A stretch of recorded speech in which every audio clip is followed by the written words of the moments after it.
Sebuah toko kelontong di Banjar Tegenungan Desa Kamenuh Kecamatan Sukawati disatroni maling.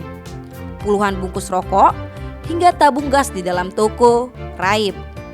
Pemilik toko, Imade Gede Arya Rada Lagawa 32 tahun, warga Banjar Sumampan Desa Kamenuh mengatakan, peristiwa itu diketahui Rabu 10 Mei sekitar pukul 6.30 WITA.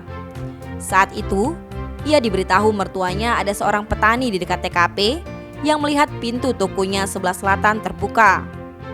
Korban bersama istrinya kemudian langsung meluncur ke tokonya. Benar saja, ia mendapati pintu toko sebelah selatannya sudah dicongkel dan sejumlah barang seperti rokok, tabung gas, dan bir raib. Uniknya, rokok yang diambil harganya yang mahal, yang murah tidak diambil. Pemilik toko mengaku baru membuka toko tersebut sekitar 2 bulan. Atas peristiwa tersebut, korban langsung melaporkan ke Polsek Sukawati. Berdasarkan informasi yang dihimpun, pencurian tidak hanya menyasar toko kelontong itu, sebab sekolah dasar atau SD yang lokasinya tidak jauh dari toko kelontong itu juga disatroni maling. 2 unit notebook milik sekolah tersebut raib. Tak hanya itu, sekolah TK yang satu komplek dengan SD itu juga kehilangan sound system dan tabung gas.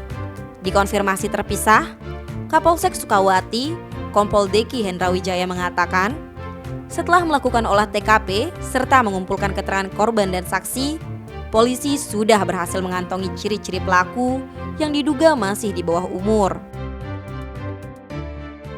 Tim Bali Express melaporkan.